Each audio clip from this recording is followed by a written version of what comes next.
मैंने कभी किसी माँ को इस तरह पक्षपात करते नहीं देखा। सच में ये जुड़वा बेटियां हैं, लेकिन उनमें से एक बेटी जीना को माँ हद से ज्यादा तवज्जो देती है। जीना को खूबसूरत महंगे चमड़े के जूते मिलते हैं, जबकि उसकी जुड़वा बहन यूना को सस्ते साधारण से जूते पहनने पड़ते। इतना ही नहीं, जब पसंदीदा बेटी जीना घर से निकला करती तो माँ उसकी प्लेट पौष्टिक और हेल्दी खाने की चीजों से सजा देती। माँ के इतने लाड़ प्यार की वजह से जीना पूरी तरह घमंडी बन चुकी है और सोचती है कि दुनिया की हर अच्छी चीज अपने आप उसे मिल जानी चाहिए। एक दिन स्कूल में ड्रामा क्लब की प्रैक्टिस के दौरान जीना को सिर्फ बैकग्राउंड में सर्वेंट का रोल मिलता है। उसने अपनी बहन यूना को देखा, वही बहन जिसे घर पर कुछ भी नहीं मिलता, एक शानदार चमकीले प्रिंसेस गाउन में खुशी से चमक और नाच रही है। ये देख जीना गुस्से में जाकर अपनी बहन के सीन पार्टनर को खींचकर अलग कर देती है। कहा जाए तो वो पूरा रिहर्सल ही खराब कर देती है। इसी अफरा तफरी में जीना अपना पैर खुद के ही ड्रेस में उलझाकर मुंह के बल गिर जाती है, लेकिन गलती मानने के बजाय उसने तुरंत अपनी बहन पर इल्जाम लगा दिया कि उसने जानबूझकर उसे धक्का दिया। कमजोर यूना बस इतना ही कहती है, मैंने कुछ नहीं किया, लेकिन जीना बार बार उसी की गलती ठहराती है। झूठे इल्जाम से परेशान होकर यूना ने अपनी आंखें घुमाई और मुड़कर वहाँ से जाने लगी। तभी जीना ने पीछे से उसकी ड्रेस पर पैर रख दिया, जिससे कि यूना लड़खड़ा गई। वहीं बैठे एक लड़के ने ये सब देख लिया। उसने लड़खड़ाती यूना को पकड़ा और जीना को उसे अकेला छोड़ देने को कहा। किसी को यूना का साथ देता देख जीना गुस्से में वहाँ से जाने लगी, लेकिन तभी यूना ने गौर किया कि जीना की ड्रेस फट गई है। अब जीना, जो शुरू से ही चाहती थी, मौका पाकर उस पर झपटी और उसकी प्रिंसेस ड्रेस को खींचकर उतारने की कोशिश करती है ताकि वो खुद उसे पहन सके, लेकिन यूना भी पीछे नहीं हटी। उसने भी उसकी फटी हुई ड्रेस पकड़ ली।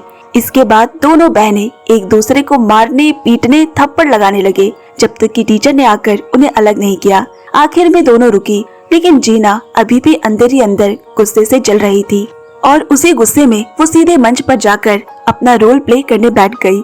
अब पर्दा उठा। एक्साइटेड उसके माँ बाबा ऑडियंस में बैठे हैं कि उनकी प्यारी बेटी, जिसे वो हमेशा प्रेज करते हैं, आज परफॉर्म करेगी।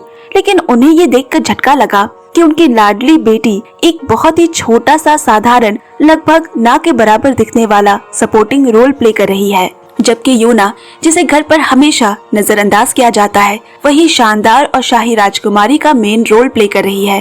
पूरे परफॉर्मेंस में यूना लिखे स्क्रिप्ट के मुताबिक बेहतरीन अभिनय करती है, लेकिन उल्टा जीना बिल्कुल ही आउट ऑफ कंट्रोल हो गई। जैसे वो हमेशा घर पर बिहेव करती, स्टेज में भी अपनी बहन पर हुक्म चला रही है, उस पर चिल्ला रही है और खुद के ही मन से अपमानजनक लाइंस जोड़ती जाती है। ऑडियंस में सभी उसकी इस अजीब हरकतों से दंग रह गए। तभी जीना ने अचानक ऑडियंस की ओर देखा, फिर अपने माँ बाबा को देखते ही वही मंच पर बेहोश हो गई। घर लौटकर माँ यूना को डांटने लगी कि उसने जीना की ड्रेस को फाड़ा और उसका सारा स्पॉटलाइट भी चुरा लिया। यूना बहुत दुखी और फ्रस्ट्रेट हो जाती है, लेकिन कुछ कह भी नहीं पाती। अपनी बेटी यूना को इतना परेशान देखकर बाबा ने माँ को समझाने की कोशिश की कि दोनों बेटियों के साथ बराबरी का बर्ताव किया जाए, लेकिन माँ पति की बात को नजरअंदाज कर कहती है, जीना ने गर्भ में बहुत कष्ट झेला था और जन्म के बाद भी उसे इनक्यूबेटर में रखा गया था, तो उसे थोड़ा ज्यादा पसंद करना ये बिल्कुल नेचुरल है।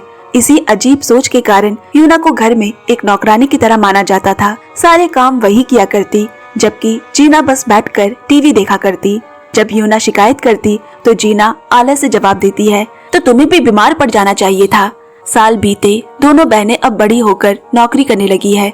यूना, जिसे कभी माँ बाबा से वैसा प्यार नहीं मिला, एक साधारण सी ऑफिस वर्कर बनती है, जबकि जीना, जिसे हमेशा पेरेंट्स का प्रोटेक्शन और इनकरेजमेंट मिला, वो एक सक्सेसफुल यंग एक्टिविस्ट बन जाती है और उसकी माँ ने तो उसके लिए एक बेहद ही अमीर घर में रिश्ता भी तय कर चुका है। उधर दूसरी तरफ यूना अपने फ्यूचर को लेकर चिंतित है, क्योंकि उसकी कंपनी बैंकरप्ट होने वाली है। एक दिन यूना नौकरी के इंटरव्यू के लिए गई थी। वॉशरूम में वो एक आदमी से टकराई। इससे पहले कि वो कुछ समझ पाती, उस आदमी ने पीछे से उसका गला कसकर दबा लिया, लेकिन जैसे ही आदमी को पता चला कि उसने गलत इंसान को पकड़ा है, उसने उसे तुरंत छोड़ दिया। यूना तो बुरी तरह घबरा गई और समझती है कि वो कोई बदतमीज आदमी है जो जानबूझकर वुमेन वॉशरूम में घुस आया है। लेकिन तभी वो आदमी कुछ ऐसा कहता है जिससे यूना शर्मा जाती है। वो बोला, ये मेंस वॉशरूम है। इस शर्मनाक घटना के बावजूद यूना खुश हो गई जब उसे नौकरी के इंटरव्यू का कॉल आता है, लेकिन उसकी ये खुशी ज्यादा देर नहीं टिकी, क्योंकि वही वॉशरूम वाला आदमी फिर से उसके सामने आ जाता है। वो और एक टीनेजर लड़कों का ग्रुप एक सफेद शर्ट पहने यंग लड़के को सड़क पर घसीटते हुए ले जा रहे होते हैं। घबराया सफेद शर्ट वाला लड़का यूना से मदद की गुहार लगाता है। वो चिल्लाते हुए कहता है कि उसे किडनैप किया जा रहा है। अब वॉशरूम वाली घटना को याद कर यूना जानती थी कि वो इन लोगों से लड़ तो नहीं सकती, लेकिन उसका काइंड और हेल्पफुल नेचर का होना ही बीच में दखल दे देता है। वो खुद को और रोक नहीं पाई और जोर से चिल्ला उठी, भागो भागो, पुलिस आ रही है। मौका मिलते ही वो सफेद शर्ट वाला लड़का भाग गया।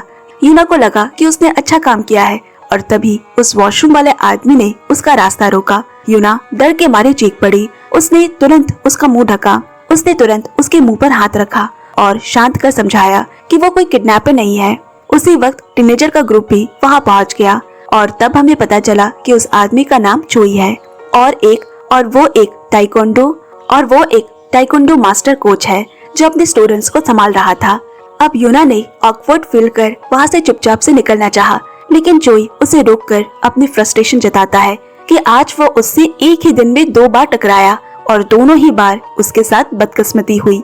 अब घर पहुंचकर भी यूना को राहत नहीं मिलती क्योंकि उसे घर के सारे काम करने पड़ते हैं और उसकी माँ भी उसे जीना का कमरा साफ करने का ऑर्डर देती है। वजह ये बताया कि जीना की अब शादी होने वाली है और उसे प्रमोशन भी मिला है, इसीलिए छोटी बहन यूना को जीना का भी काम बांटना चाहिए। लेकिन जैसे ही उसने अपनी बहन का कमरा खोला, यूना ये देखकर दंग रह गई कि कपड़े हर जगह इधर उधर फेंके हुए थे, अंदर पैर रखने की जगह भी नहीं है। वो बड़बड़ाने लगी। तभी उसे जीना के घर में आने की आवाज सुनाई देती है। उसने सोचा कि वो उसे ही उसका सामान खुद साफ करने को कहेगी, लेकिन जीना उसकी और गिफ्ट फेंक कर कहती है कि उसके मंगेतर ने ये विदेश से सबके लिए गिफ्ट्स लेकर आया है। जीना का घमंडी रवैया अभी भी बिल्कुल वैसा ही है जैसे बचपन में था। खैर, अब सब कुछ शांत लग रहा था, लेकिन अगले ही दिन सुबह नया झगड़ा फूट पड़ा। असल में जीना के होने वाले ससुर को पता चला है कि यूना एक पब्लिशिंग हाउस में काम करती है और वो चाहता है कि यूना उसकी बायोग्राफी लिखे, लेकिन जीना को डर है कि कहीं उसकी बहन उससे ज्यादा न चमक जाए या उसके मंगेतर को न छीन ले, इसीलिए उसने तुरंत मना कर दिया। इधर यूना नौकरी की तलाश में पहले से ही बहुत मेहनत कर रही है और ऊपर से कोई उसके लिए पूछ भी रहा था। ये जानकर कि जीना ने क्या किया, वो गुस्से में अपनी बहन से भिड़ जाती है। जीना भी पीछे नहीं हटती और दोनों बहनों के बीच फिर से एक बड़ा झगड़ा हो जाता है। बायोग्राफी लिखने का मौका खो जाने के बाद यूना को एक और इंटरव्यू के लिए जाना पड़ा, लेकिन वहाँ भी उसकी किस्मत खराब ही रही।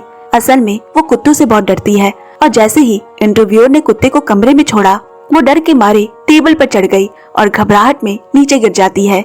ये इंटरव्यू उसके लिए एक डिजास्टर से कम नहीं था, ऊपर से उसे चोट भी लग जाती है।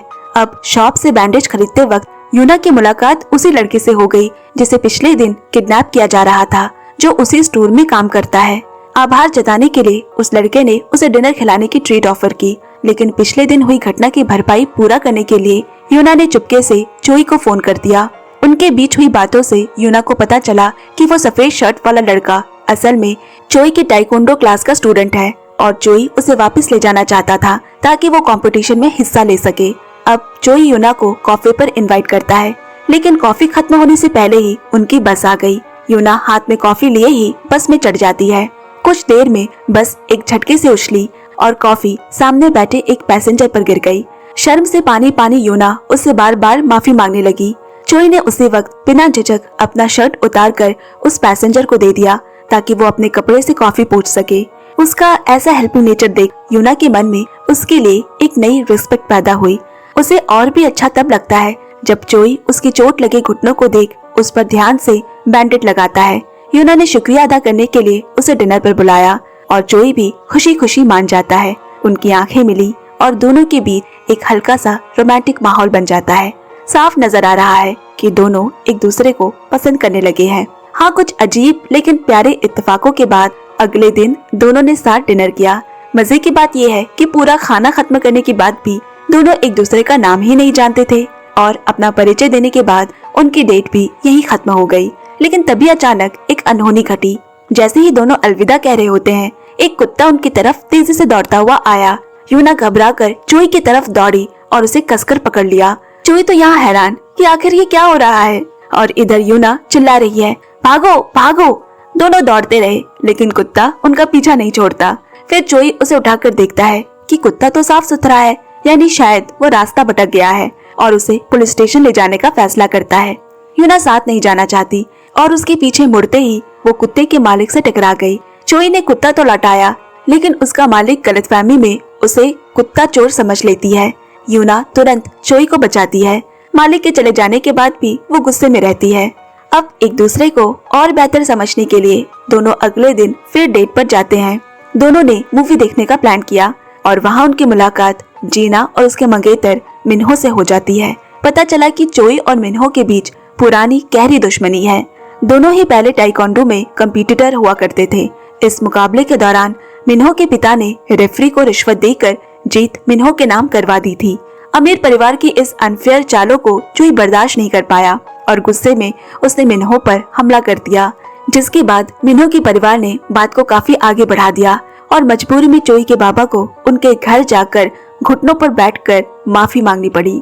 चोई अपने बाबा को इस तरह अपमानित होते नहीं देख पाया, तो उसने भी कुछ ऐसे शब्द कह दिए जिसके बाद उसे हमेशा के लिए कंपटीशन में हिस्सा लेने से बैन कर दिया गया। दोनों के बीच शुरू हुआ ये टकराव अब दोनों परिवारों के बीच भी झगड़े का कारण बन गया है। दूसरी तरफ यहाँ जीना और मिन्हो दोनों की माँ, जो बिल्कुल ही अलग अंदाज में कपड़े पहनती है, एक महंगे डिजाइनर कपड़े की दुकान में जाती है। आर्थिक तंगी की वजह से चोई की माँ सबसे सस्ता कपड़ा चुनने का सोचती है, मगर जीना की होने वाली सास स्टाफ से सबसे महंगा ड्रेस दिखाने को कहती है। जब चोई की माँ वहाँ खुद को बेहद ही शर्मिंदा और असहज महसूस कर रही होती है, तभी एक फोन कॉल उसे वहाँ से निकालने का बहाना दे देता है। लेकिन फोन के उस तरफ से जो खबर आई वो किसी बिजली के झटके की तरह होती है। दरअसल इन्वेस्टर सारा पैसा लेकर भाग गया है और अब उनके पास कुछ भी नहीं बचा। वो घबराकर दुकान से बाहर निकली और गलती से एक और साधारण से कपड़े पहने महिला से टकरा जाती है। अफरा तफरी में वो जमीन पर पड़ा एक बैग को उठाकर वहाँ से भाग गई। जब वो उस जगह पहुंची तो उसकी सभी सहेलियां रो रही थी और तब उसे समस्या की गंभीरता समझ में आई। अपना सारा पैसा खो देने और परिवार को बताने की हिम्मत न होने के कारण वो सदमे से बीमार पड़ गई। यूना जब घर पहुंची तो माँ को फोन पर किसी से बात करते सुना। उसे फौरन शक हुआ कि कुछ गड़बड़ है, लेकिन माँ कुछ नहीं बताती और यूना ने भी ज्यादा जोर नहीं दिया। लेकिन आखिर में माँ के पास कोई रास्ता नहीं बचा और उन्होंने सच बता दिया कि उन्होंने सारे पैसे गवा दिए हैं और यूना से पैसे उधार मांगती है। दोनों अभी किसी समाधान तक पहुंच भी नहीं पाए थे कि उसी वक्त यूना घर आ जाती है, जो अपनी ही रोमांटिक दुनिया में पूरी तरह से खोई है और माँ की परेशानी से बिल्कुल अनजान। वो शादी की तस्वीरें शो ऑफ से दिखाते हुए माँ को जोर देकर कहती है कि उसे बड़ा दहेज देना है ताकि वो अपने ससुराल वालों पर अच्छा प्रभाव डाल सके। माँ का दिल टूट गया। वो समझ नहीं पा रही कि क्या जवाब दे, इसीलिए अजीब सी असजदा में वो कमरे से बाहर निकल गई। क्योंकि परिवार में केवल यूना ही सिचुएशन जानती है, इसलिए उसने सावधानी से जीना से पूछा कि क्या वो परिवार की मदद कर सकती है, क्योंकि दहेज के पूरे पैसे नहीं हो पाएंगे और माँ उससे थोड़ा मदद लेना चाहती है। आप यकीन नहीं करेंगे, लेकिन जीना उल्टा यूना पर ही भड़क जाती है और उसे बहुत बुरी बातें कहने लगी। अब किसी भी हाल में दहेज के पैसों के लिए जीना बैंक में लोन लेने की कोशिश करती है, लेकिन कम क्रेडिट स्कोर होने की वजह से उसकी रिक्वेस्ट रिजेक्ट कर दी गई। इसके बाद वो अपने होने वाली सास के पास भी जाती है, लेकिन सास ने कहा कि शादी का वेन्यू पहले से बुक हो चुका है। खर्च दोनों परिवारों के बीच बांटा गया है और जीना के परिवार को कल तक होटल अकाउंट में 10 लाख रुपए जमा करने होंगे। इसके अलावा दहेज की लिस्ट पहले ही उसकी माँ को दे दी गई है, इसीलिए अब उन्हें बस वही सब तैयार करना है जो लिस्ट में है। जीना स्तब्ध रह गई। उसे कभी एहसास ही नहीं हुआ था कि दहेज तैयार करना इतना मुश्किल होगा। कल यूना से कही गई सारी कठोर बातों को याद कर उसे पछतावा होता है।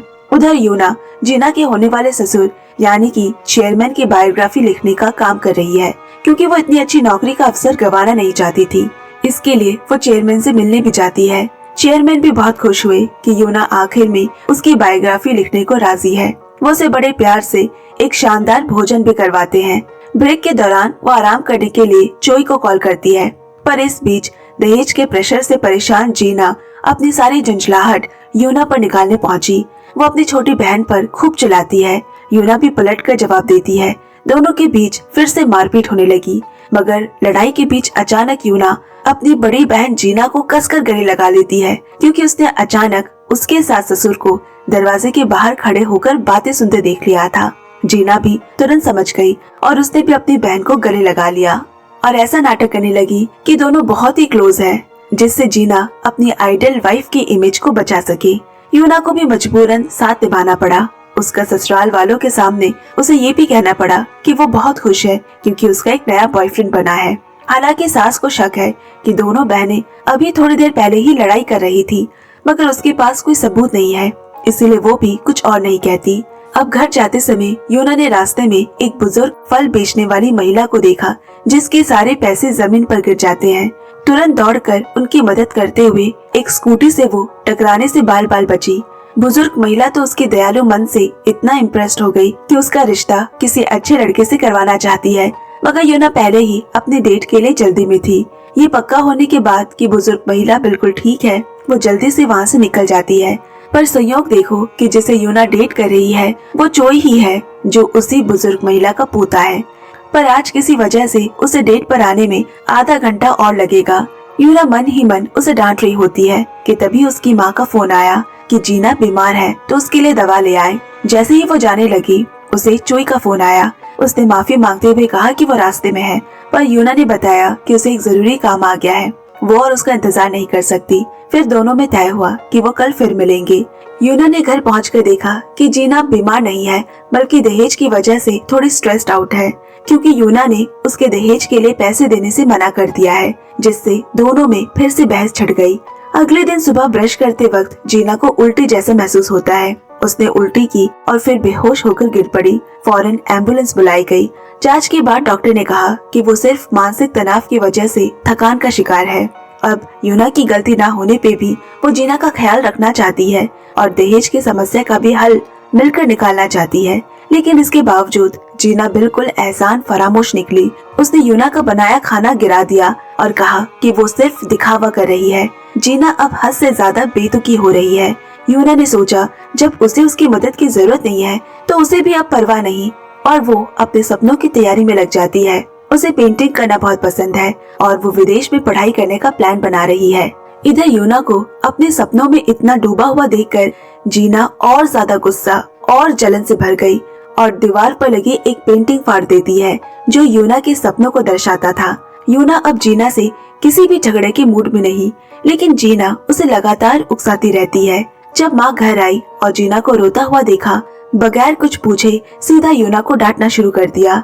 बचपन से भेदभाव सहती आई योना आखिरकार फट पड़ती है और अपनी माँ से सवाल करती है, आप बिना कुछ सुने मुझे क्यों दोष देती रहती है? आखिर मैं कौन हूँ? क्या मैं आपकी सच में बेटी हूँ भी या नहीं? माँ भी हैरान हो गई और माना कि योना सही कह रही है। फिर उसने अपनी बेटियों से पूछा कि वो क्यों लड़ रही थी, और पता ही था जीना सारा दोष योना पर डाल देती है कि पूरा मामला सिर्फ एक पेंटिंग का था। माँ फिर से नाराज होकर योना को ही समझदार ना होने का दोष लगाने लगी और रोने लगी कि योना ने उसे पैसे भी नहीं उधार दिए। जीना बोली, अब मैं योना को देखना भी नहीं चाहती और शादी होने के बाद मैं वापस कभी इस घर नहीं आऊंगी। ये सुन माँ इतनी गुस्सा हो गई कि योना की किताबें उसकी ओर फेंकते हुए पूछा, क्या उसका सपना इतना इम्पोर्टेंट है कि उसे परिवार तक की परवाह नहीं? योना अपनी माँ और बहन दोनों से बहुत ही ज्यादा हर्ट हो जाती है। ये पारिवारिक माहौल उसे अंदर तक घोटने लगा है। वो अकेली बैठे रो रही होती है। तभी चोई का फोन आया। आज वो मिलने वाले थे, लेकिन योना का मन नहीं है, उसने मना कर दिया।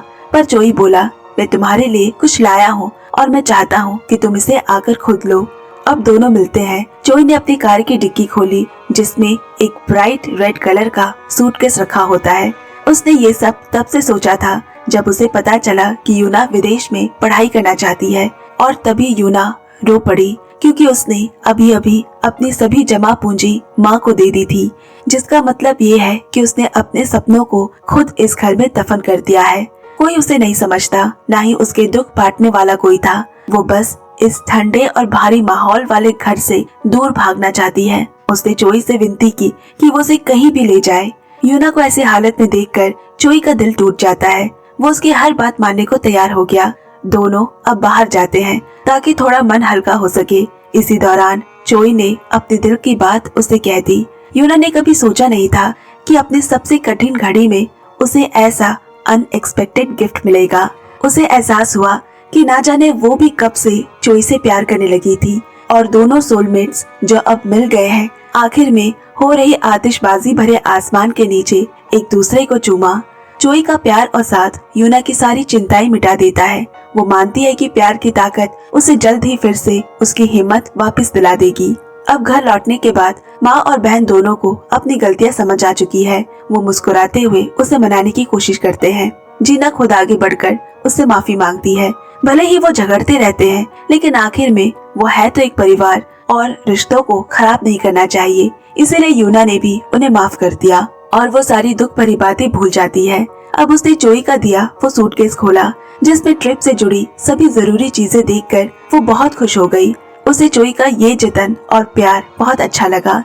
अगले दिन दोनों डेट पर जाते हैं। आमतौर पर मजबूत रहने वाली यूना भी प्यार में पड़ी लड़की की तरह शर्मा रही होती है। अक्सर प्यार में ऐसा ही तो होता है। इधर यूना की कुत्तों के डर को दूर करने के लिए जोई एक छोटा सा पपी लेकर आया है। वो चाहता है कि यूना धीरे धीरे कुत्तों की आदतें डाले, लेकिन उसका डर अंदर इतना ही गहरा है कि वो आगे नहीं बढ़ पा रही। लेकिन जब वो छोटे पपी को जोई के हाथों में शांत होकर बैठा और मासूम आंखों से उसे टुकुर टुकुर देखा हुआ देखती है, तो उसका दिल भी पिघल जाता है। अक्सर जो प्यार में होते हैं उनके लिए ऐसी कोई चीज नहीं जो किस से ना सुलझे, और दोनों एक दूसरे को गले लगाकर किस करते हैं। इधर यूना की मदद से जीना के दहेज की सारी तैयारियां पूरी हो गई और अब सिर्फ उसे दुल्हन बनकर तैयार होना है। लेकिन इतने में एक और हादसा हो गया। जीना की माँ से गलती हो गई। उन्होंने महंगे दहेज के सामान घर पर रख दिए और सस्ते सामान को ससुराल भेज दिया। अब ये सोचकर कि उसकी सास को सच्चाई पता चल जाएगी, जीना इतनी ज्यादा डर गई कि वही बेहोश हो जाती है। माँ जल्दी उस पर पानी छिड़क कर उसे होश में लाने की कोशिश करती है। यहाँ दूसरी ओर जीना की सास खुशी खुशी उन दहेज के सामानों को पहन पहन कर आईने में खुद को देख रही है, इससे पूरी तरह अनजान कि ये सारे सामान सस्ते और नकली है। अब शादी का दिन जितना नजदीक आ रहा है, जीना की चिंता उतनी ही बढ़ रही है। अगर सच्चाई सामने आ गई तो फैमिली में उसके पति की पोजीशन खतरे में पड़ जाएगी। कोई रास्ता न होने पर वो बस यही उम्मीद करती है कि उसकी सास को कुछ पता न चले और शादी के बाद वो चुपचाप उन सामानों को असली सामान से बदल देगी। जल्द दोनों परिवारों की खुशी के बीच ये शादी हो जाती है। हनीमून से लौटने के बाद जीना मिन्हो के साथ अपने परिवार से मिलने गई और बाई चांस वहाँ मिन्हो ने यूना को जोई से मिलने जाते हुए देख लिया। फिर अगले ही दिन यूना और जोई फिल्म देखने गए और वहाँ भी उनकी मुलाकात फिर से जीना और मिन्हो से हो गई। अगर उनकी सिचुएशन इतनी कॉम्प्लिकेटेड ना होती, दोनों जो एक ही परिवार के सदस्य बनने वाले हैं अब कट्टर दुश्मन है। जीना ये बात मिन्हो से जानती है। वो तुरंत यूना को ढूंढकर उससे बातें करने पहुंची और बोली, जोई ने सालों पहले मिन्हो को चोट पहुंचाई थी, उसका करियर खराब किया। वो हिंसक है और उसने यूना को उससे रिश्ता तोड़ लेने को कहा। पर यूना को जोई पर भरोसा है और मानती है कि जरूर कोई वजह रही होगी उसके ऐसे करने की, और बाद में वो जोई से इस बारे में पूछने का सोचती है। लेकिन इससे पहले कि वो कुछ करती, उसकी माँ पहले ही जोई को ढूंढ उससे कहती है कि वो यूना से रिश्ता खत्म कर दे। जोई भी घबरा गया, उसे समझ नहीं आता कि वो क्या करे, इसीलिए वो वहाँ से भाग गया। तभी उसे यूना का फोन आया। उसे डर लगने लगा कि कहीं यूना भी उसे रिश्ता तोड़ना ना चाहती हो। वो फोन उठाने की हिम्मत नहीं करता। कहीं भी जोई को न पाकर यूना ट्रेनिंग सेंटर पहुंचती है और वहां उसे स्टूडेंट से पूरी सच्चाई का पता चला कि कैसे मिन्हो के पिता ने रिश्वत दी थी और उसके बाद वो सारी चीजें जो हुई।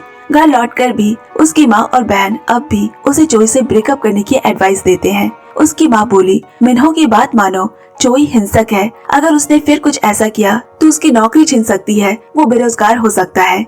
यूना नहीं चाहती कि जोई पर कोई गलत आरोप लगे। वो खुद उससे सच सुनना चाहती है और सच्चाई को भी सामने लाना चाहती है। लेकिन जब वो सेंटर पहुंची तो देखा कि वो बंद है। निराश होकर यूना लौटने लगी। तभी पार्क में उदास बैठे जोई को देखा। उसे ऐसे दर्द में देखकर वो सह नहीं पाती और उसी वक्त उसने उसे शादी के लिए प्रपोज कर दिया। लेकिन जोई नहीं चाहता कि यूना दोनों के परिवारों के बीच फंसकर दुख को झेले, इसीलिए वो उसे ब्रेकअप करना चाहता है। यूना ने प्रॉमिस किया कि वो जीना और मिन्हो से नहीं मिलेगी। और दोनों मिलकर अच्छी जिंदगी बिताएंगे। लेकिन जोई अपना फैसला नहीं बदलता। यूना को यकीन नहीं होता कि वो सच में ऐसा चाहता है। वो उसके पीछे भी दौड़ी, लेकिन जोई उससे एक कोने में छिपकर रोने लगा। अपने प्यार को खुद से दूर करना उसे पीड़ा तो देता है, लेकिन वो अकेले इस पीड़ा को सह लेगा ताकि यूना को सबके सामने तिरस्कार और उपेक्षा का सामना न करना पड़े। इस बीच जीना अभी भी कोशिश कर रही है कि यूना और जोई का ब्रेकअप हो जाए और यहाँ तक कहती है कि वो यूना की विदेश में पढ़ाई का खर्च उठा लेगी। लेकिन यूना जोई को छोड़ना नहीं चाहती, इसीलिए उसने जीना के ऑफर को मना कर दिया। दोनों बहनों के बीच जो रिश्ता अभी अभी सुधरा था वो फिर से बिगड़ जाता है। जीना ने यूना पर प्लेट फेंकी, उसने भी वापस उस पर प्लेट फेंक दी। जीना डर कर बाथरूम में भागी और एक केबिन में छिप गई और तब तक बाहर आने की हिम्मत नहीं करती जब तक कि कोई दरवाजा नहीं खटखटाता। यूना गुस्से में वहाँ से चली गई। फिर उसने जोई को लिफ्ट के पास देखा, लेकिन वो उसे अनदेखा कर देता है। यूना जल्दी से लिफ्ट के अंदर घुस गई और पूछती है कि क्या उसने मिन्हो के दबाव की वजह से ब्रेकअप किया है, लेकिन जोई चुपचाप अपना हाथ छुड़ाकर वहाँ से चला गया।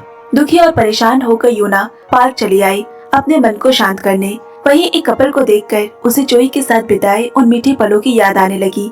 उसे समझ नहीं आ रहा कि दोनों का रिश्ता इस हाल में कैसे पहुंच गया। अपनी ही यादों में खोई यूना ने अचानक एक बूढ़ी दादी को गिरते हुए देखा। वो मदद को गई तो देखा ये वही बूढ़ी दादी है जो उस दिन सेब बेच रही थी, लेकिन उन्हें भूलने की बीमारी होने के कारण वो उसे पहचान नहीं पाती और ना ही अपना पता बता पाती है।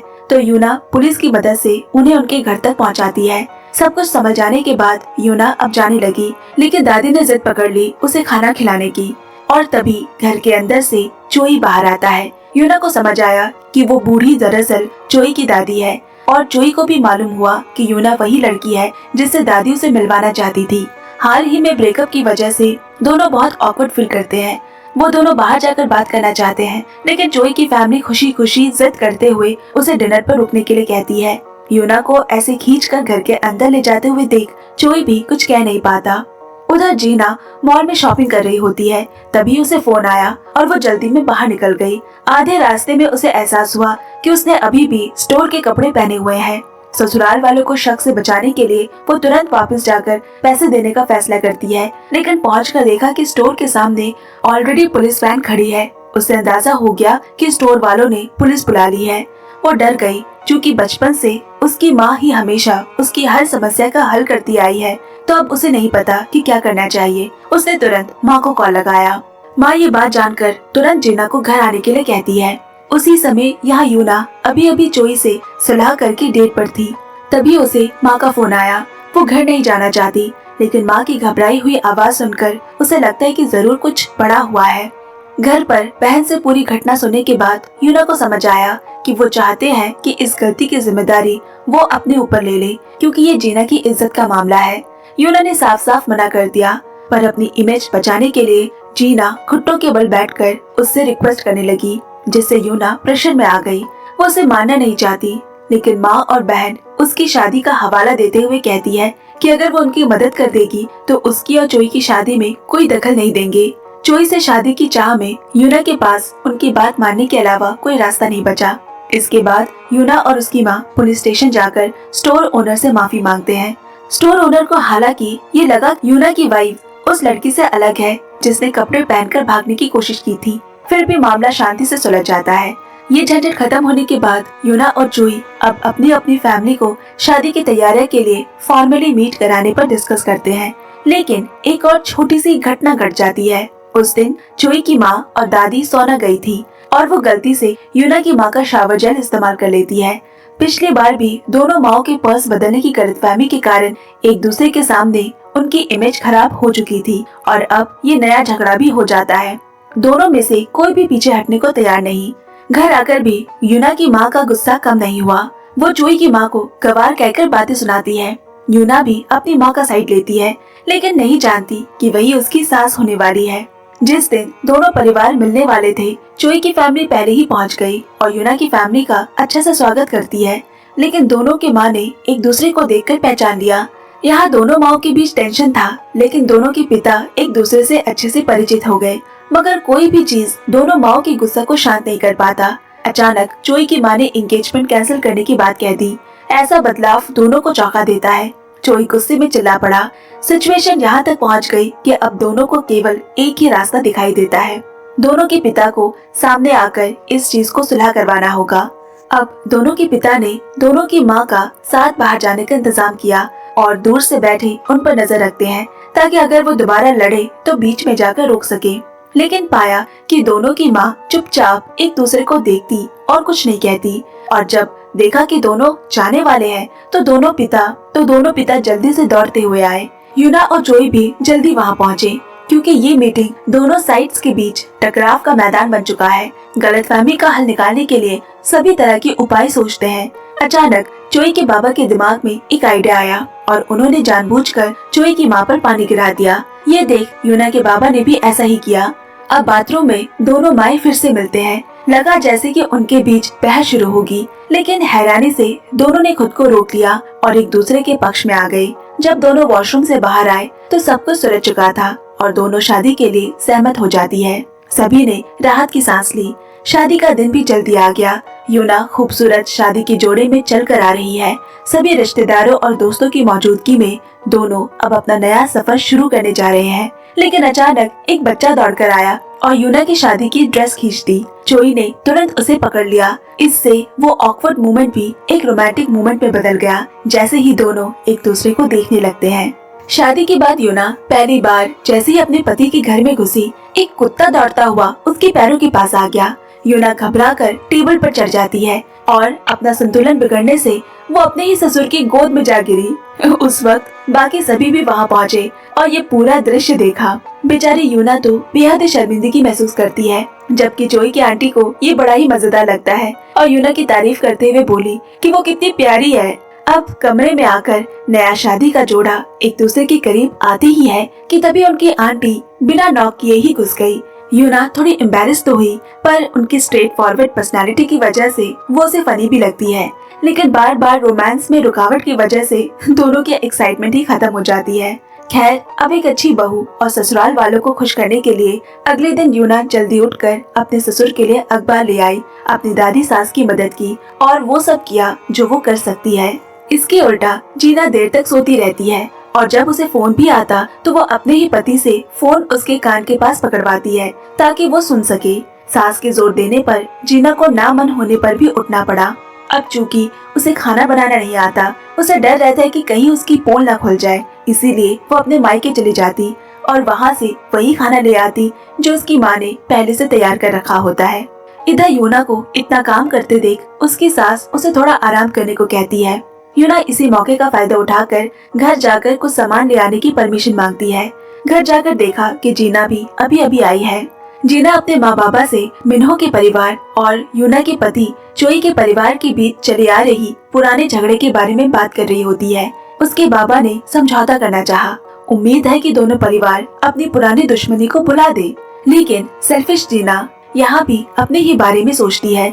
उसे यूना की शादी की कोई परवाह नहीं और उसने ये तक कह दिया कि इस प्रॉब्लम को सॉल्व करने के लिए यूना को तो तलाक ले लेना चाहिए।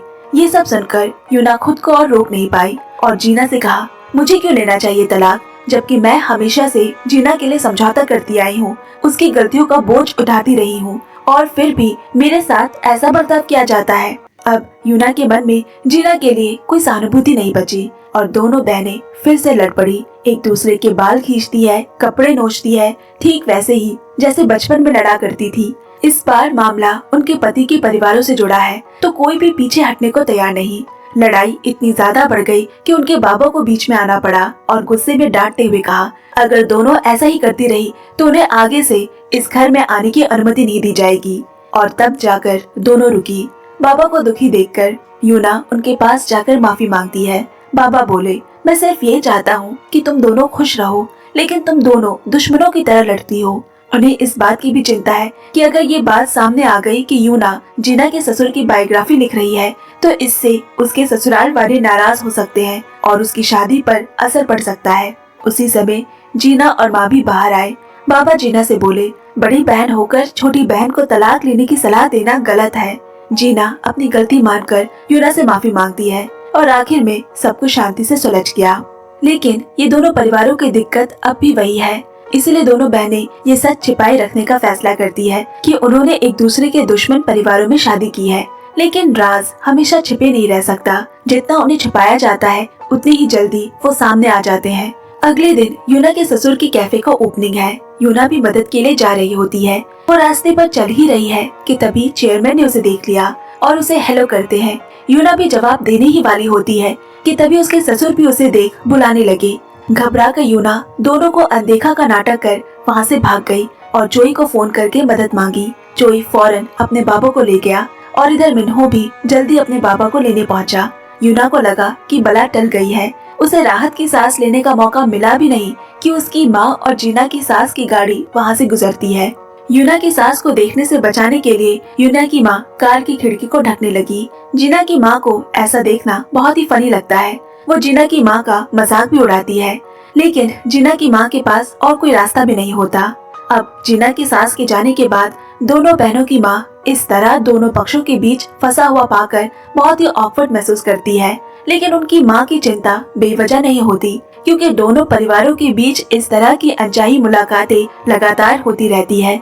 अब उसी दिन ही यूना जोई के साथ अपने मायके आई हुई थी। उनका साथ में डिनर का प्लान था। अब खाना खाते समय जीना के ससुराल वाले भी वहाँ पहुँच गए।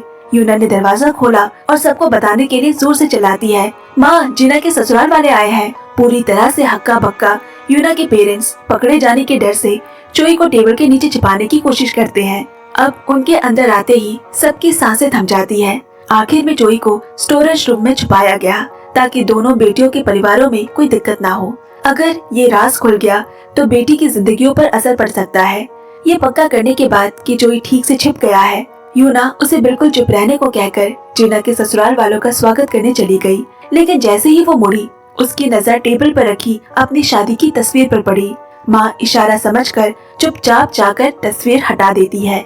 मिन्हो की माँ अपनी तेज नजर से पूछती है कि उसके हाथ में क्या है, लेकिन अच्छा हुआ कि वो देख नहीं पाती। अब सब कुछ शांत होता हुआ लगने लगा ही था कि एक और तूफान आ पड़ा। अब इधर स्टोरेज रूम में बहुत गर्मी होने के कारण जोई थोड़ी हवा के लिए खिड़की खोलना चाहता है, लेकिन गलती से खिड़की जमीन पर आ गिरी। तेज आवाज से वहाँ बैठे सभी लोग चौंक जाते हैं। जीना के ससुराल वालों को शक हुआ, लेकिन जीना की माँ ने तुरंत पिल्ली का बहाना बना दिया और फिलहाल के लिए तो यूना और जोई का रिश्ता बाहर नहीं आया। पर जीना की सास को अब शक होने लगता है कि जीना उतनी काबिल नहीं है जितना वो खुद को बताती है। तो उसने जीना की माँ को एक दिन अपने घर खाना बनाने के लिए बुला लिया। जब जीना काम से घर लौटी तो देखा कि उसकी माँ नौकरानी की तरह किचन में खाना बना रही है और उसकी सास पास खड़ी होकर उसे डायरेक्शन दे रही है। उसे अपनी माँ के लिए बुरा लगता है। खाने के वक्त सभी हंसते हुए खा रहे हैं, सिवाय जीना के, जिसके लिए खाना निगलना भी मुश्किल हो जाता है। ऊपर से सास तंज कसते हुए कहती है, अरे तुम्हारी माँ ने सारा दिन मेहनत करके ये खाना बनाया है। जीना को अपने ससुराल में हर वक्त बहुत सावधान से रहना पड़ता कि कहीं उसका सच न पता चल जाए, और ऐसे वक्त पर अगर सच सामने आए तो वो अपनी माँ के अपमान को और सहन नहीं कर पाती। उसने गुस्से में टेबल का सामान नीचे फेंकते हुए चिल्लाकर कहा, आप मेरी माँ के साथ ऐसा बर्ताव क्यों कर रही है? और इसके बाद बाथरूम में भागकर सब उल्टी कर देती है। सोने से पहले भी वो आज जो भी हुआ उसे लेकर उदास है। भले ही वो घर पर घमंडी दिखाई देती है, लेकिन दिल से वो अपने परिवार से बहुत प्यार करती है और ये बिल्कुल बर्दाश्त नहीं कर सकती कि कोई उसकी माँ के साथ बुरा व्यवहार करे।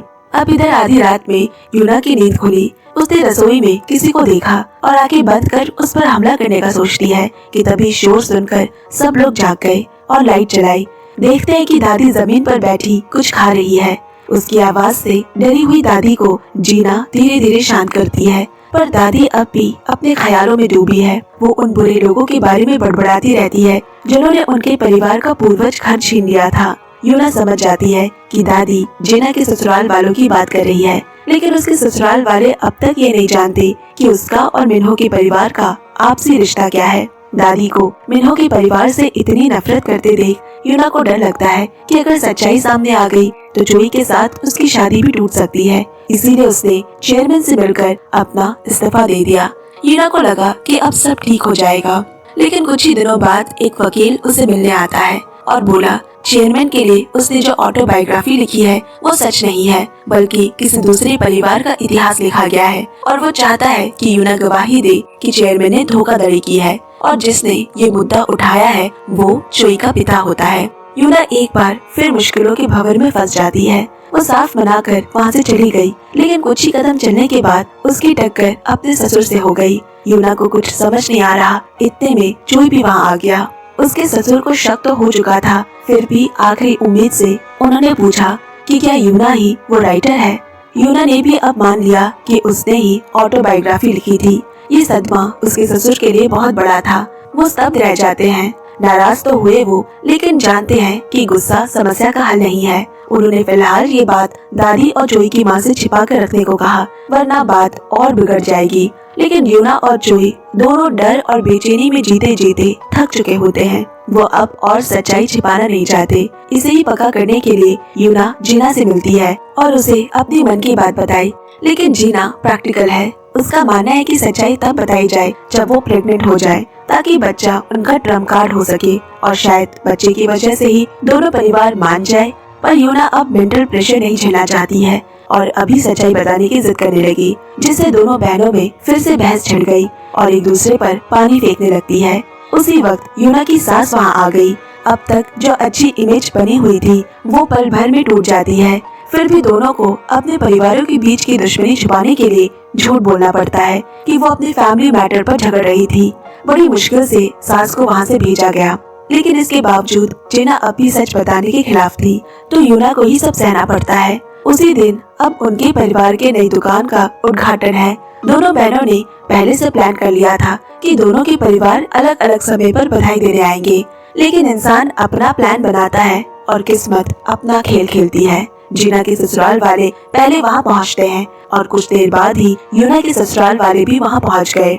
अंदर कदम रखते ही सब लोग सन्न हो जाते हैं। दोनों बहनों की माँ बीच बचाव करने की कोशिश करती है, लेकिन हालात और बिगड़ जाते हैं और मजबूरी में उन्हें सब सहना पड़ता है। दोनों परिवारों के ससुराल वाले आमने सामने दो किनारों पर बैठे हैं और यूना का परिवार बीच में खड़ा होकर दोनों परिवारों से माफी मांगता है। पहले जीना की सास बोली, अगर उसे पहले से इस रिश्ते के बारे में पता होता तो वो कभी इस शादी के लिए राजी नहीं होती। इतना कहकर गुस्से में वहाँ से चली गई। यूना की सास भी पीछे नहीं रही और यूना के परिवार को दोष दिया कि उन्हें पता रहते कि मिन्हो का परिवार उनके दुश्मन है। उन्होंने सच छिपाकर धोखा दिया है।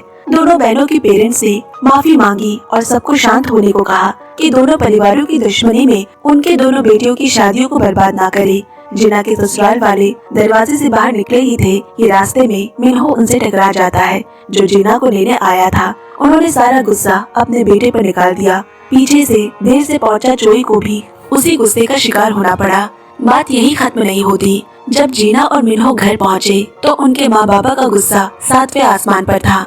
जोई की हालत भी कुछ बेहतर नहीं थी। वो घुटनों पर बैठकर अपने बाबा से विनती करता है कि उसे कोई भी सजा दे दे, लेकिन यूना से तलाक लेने पर मजबूर ना करे, क्योंकि वो उसके बिना जी नहीं सकता। लेकिन उसके बाबा ये रिश्ता खत्म करने पर अड़े हैं और बोले, अगर तुम कोई भी सजा सह सकते हो तो जुदाई भी सह सकते हो। यहाँ जीना और मिन्हो को घर से निकाल देने के बाद जीना मायके आती है। इधर यूना भी अपने ससुराल वालों के गुस्से से डरी हुई घर लौट आती है। दोनों बहनें जो पहले ही एक दूसरे को पसंद नहीं करती थी, अब ससुराल वालों के कारण एक दूसरे के दुश्मन बन बैठे हैं। उनके बीच बहुत बड़ी बहस हो गई। उनकी माँ अब और उनका झगड़ा नहीं झेल सकती। उन्होंने धमकी दी कि जो भी लड़ेगा उसे घर से निकाल दिया जाएगा। और इधर जब दोनों दामाद का आमना सामने हुआ तो वो भी नहीं रुके, एक दूसरे को घूरने लगे। उनके ससुर ने ये सब देख लिया और उसी समय दोनों जोड़ों को घर से बाहर निकाल दिया गया। अब उनके पास कोई ठिकाना भी नहीं था। आसमान की छत और जमीन को बिस्तर मानकर जिंदगी का सामना करने के लिए तैयारी करने लगी। इस हालत में भी जीना दिखावा और मुकाबला करना चाहती थी। उसने मिन्हो को होटल चलने को कहा, लेकिन वो अगले ही पल शर्मिंदा हो गए, क्योंकि इतनी जल्दी निकलने में दोनों अपना अपना वॉलेट लाना ही भूल गए थे। जीना ने पैसे उधार लेने का सोचा, लेकिन जोई ने कहा कि उसके पास होटल के लिए नहीं, लेकिन सोना जाने जितने पैसे हैं। मजबूरी में जीना और मिन्हो को भी सोना जाना पड़ा। अब भूखा मिन्हो जोई के हाथ में पकड़े खाने को ललचाई नजरों से देख रहा था, लेकिन जीना अपने घमंड के कारण उस खाने में शेयर भी नहीं लेगी और दोनों को ये देखकर ही भूखा रहना पड़ा कि यूना और जोई कैसे खुशी खुशी खा रहे हैं। पर अब और ऐसा नहीं चल सकता था, इसलिए दोनों मर्दों ने अपने अपने पेरेंट्स को समझाने का फैसला किया ताकि कोई रास्ता निकल सके। जोई अपनी माँ से विनती करता है, लेकिन उन्होंने या तो दोनों बहनों को अपना रिश्ता तोड़ देने या फिर एक दूसरे को तलाक देने को कहा। दोनों में से किसी एक को चुनना है। यहाँ मिन्हो की हालत भी कुछ ऐसी ही होती है। उसकी माँ भी उसे चुनने को कहती है। दोनों ने जाकर जब अपनी पत्नियों को ये बात बताई तो हैरानी की बात, दोनों ही बहनें एकमत होकर तलाक नहीं बल्कि बहन से रिश्ता तोड़ने का फैसला करती है। फिर दोनों ने माँ को भी अपने फैसला सुनाया। माँ नहीं चाहती कि हालात यहाँ तक पहुँचे, लेकिन अब उसकी दोनों बेटियों के अपने अपने परिवार है, इसीलिए वो कुछ कर भी नहीं पाती। यूना को अपने ससुराल वापस जाने की परमिशन मिल जाती है, लेकिन सास ने दादी को इस बारे में कुछ भी पता चलने से सख्त मना किया।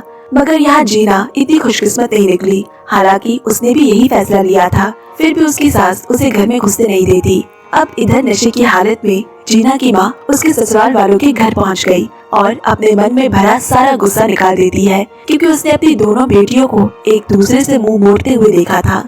वो यहाँ तक कह देती है कि जीना अपना सामान पैक करे और उसके साथ घर चले।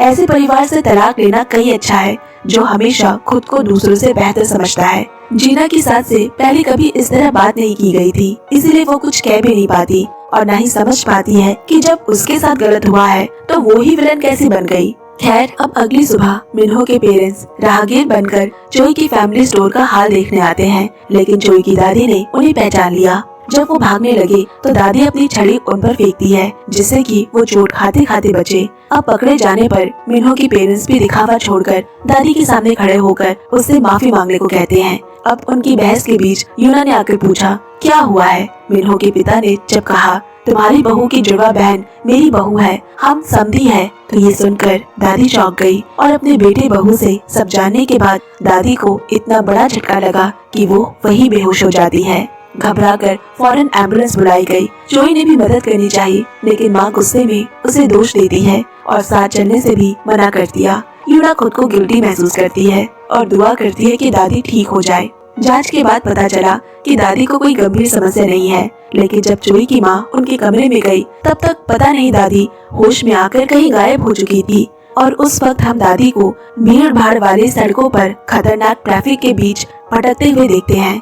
शुक्र है मिन्हो ने उधर से गुजरते हुए दादी को देख लिया और उन्हें अपनी कार में बिठा लिया। कार में दादी लगातार सवाल पूछती रहती है, लेकिन मिन्हो कुछ गलत कह देने के डर से चुप ही रहता है। उलझन में दादी ने मिन्हो को बुरा आदमी समझ उसका गर्दन पकड़ लिया, जिससे कि कार का बैलेंस बिगड़ा और सड़क किनारे जाकर पेड़ से टकरा गई। कार के आगे का हिस्सा बुरी तरह से डैमेज भी हो जाता है।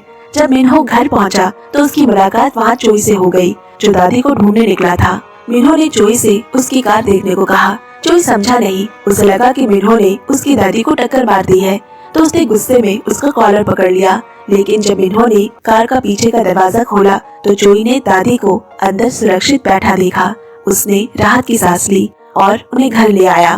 परिवार को भी सुकून मिला कि चलो कुछ भी बुरा नहीं हुआ। हालांकि दादी को घर लाने की वजह से कार बुरी तरह से डैमेज हो गई। ये बात जब मिन्हो की माँ को पता चला तो वो उसके फैमिली को अब नीचा दिखाने का मौका छोड़ना नहीं चाहती। वो तय करती है कि अगले दिन जीना को साथ लेकर वहाँ जाएगी, ताकि अपना गुस्सा निकालने के साथ ही पैसे की भी डिमांड रख सके। अब मिन्हो की माँ ने कार ठीक कराने के लिए 30 मिलियन वॉन का बिल दिखाया।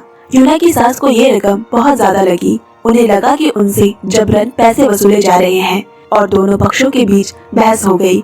तभी जोई की आंटी भी घर लौटकर पूरी बात सुन लेती है। वो ज्यादा कुछ कहे बिना पानी से भरा पूरा पतीला जीना और उसकी सास पर फेंक दिया और दोनों ही ऑकवर्ड होकर वहाँ से भाग गई। लेकिन जीना ये सहन नहीं कर पाती। वो अपनी सास का बदला लेना चाहती है, इसीलिए अपना गुस्सा यूना पर निकालती है। तय करती है कि मौका मिलते ही अपनी छोटी बहन से बदला लेगी। असल में जीना अपनी सास के सामने खुद को साबित करना चाहती है, तो उसने यूना को मारा। दोनों बहनें फिर से बुरी तरह से लड़ पड़ी, लेकिन सौभाग्य से उसकी माँ समय पर वहाँ पहुँची और दोनों को रोका। अब एक दिन जीना और उसकी सास यूना की परिवार के कैफे जाती है। जीना यूना से अकेले में बात कर उसे समझाने की कोशिश करती है, लेकिन जैसे ही दोनों बहनें फिर से लड़ने वाली होती है, दोनों की सास भी वहाँ आ गई और दोनों की सास पीछे नहीं हटती। छोटी सी बात देखते देखते एक बड़ी लड़ाई में बदल जाती है। दोनों माँ अपनी अपनी जीत से आत्मसम्मान वापस पाने के लिए सारा गुस्सा अपनी बहुओं पर निकालती है। अपने ही बहन के पति के परिवार से दुश्मनी रखना वाकई बहुत मुश्किल होता है,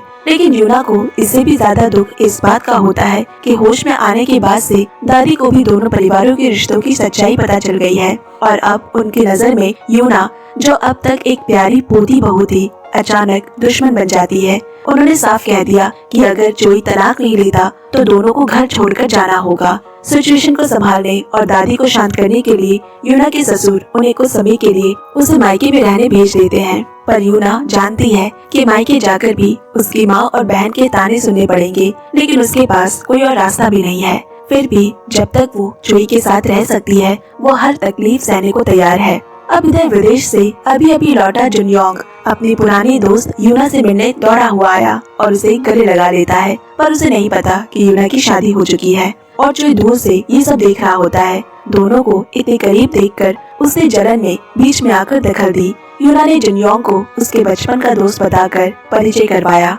लेकिन जब वो हाथ मिलाते हैं तो दोनों की आंखों में एक दूसरे के लिए दुश्मनी साफ दिखाई दे रही थी। जुनयोंग बोला, हम तीनों कहीं बैठकर बात करें, लेकिन खतरा महसूस कर रहा चोई ने तुरंत मना कर दिया।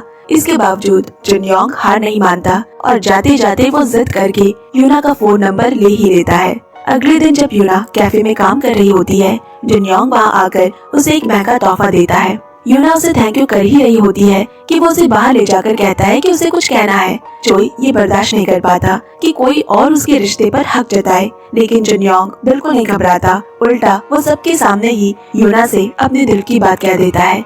सिर्फ चोई ही नहीं बल्कि यूना भी हैरान हो गई। उसने कभी सोचा भी नहीं था कि उसका बचपन का दोस्त उसके पति के सामने ही इस तरह से बात कहेगा। यूना अपने दोस्त से अकेले में बात करना चाहती थी, लेकिन उससे पहले ही चोई उसे बाहर खींचकर ले गया ताकि एक मैच्योर मर्द की तरह इस समस्या को सुलझाए। लेकिन चोई की धमकी के बावजूद जुनयोंग शांति से बोला, अगर तुम किसी को पसंद करते हो तो तुम्हें ये कहना चाहिए, चाहे वो शादीशुदा ही क्यों ना हो। ऐसी सोच वाले इंसान को देखकर चोई उसे इग्नोर करने लगा। तभी जुनयोंग ने कहा, मुझे यूना सबसे पहले पसंद आई थी। ये सुनकर अब चोई खुद पर काबू नहीं रख पाया और उसका कॉलर पकड़ लेता है। तभी यूना बाहर दौड़कर आई और उसने उसे रोका। ये देखकर जुनयोंग ने चोई पर ध्यान नहीं दिया और यूना के सिर पर प्यार से हाथ सहलाता है, सामने खड़े चोई की बिल्कुल परवाह किए बिना। उसके जाने के बाद चोई यूना से बोला कि वो घर चली जाए, इधर उधर ना भटके और बाल अच्छे से धोए ताकि उस आदमी की कोई भी निशानी ना रहे। लेकिन जैसे ही वो कैफे से बाहर निकली, यूना ने जुनयोंग को उसका इंतजार करते देखा।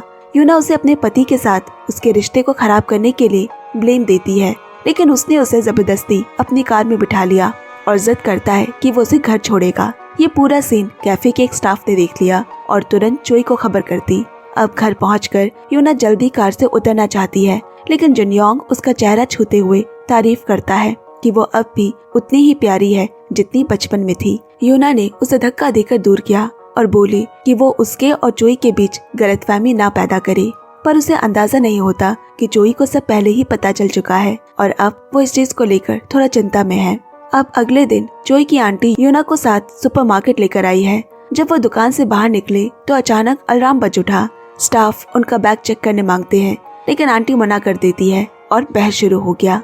शोर सुनकर मॉल की मालकिन भी वहां आ पहुंची। जो हैरानी की बात है कि उनके परिवार के दुश्मन यानी जीना की सास होती है। अब उन दोनों को देखकर जीना और उसकी सास को पिछली बार उनके घर में हुई बेइज्जती याद आ गई।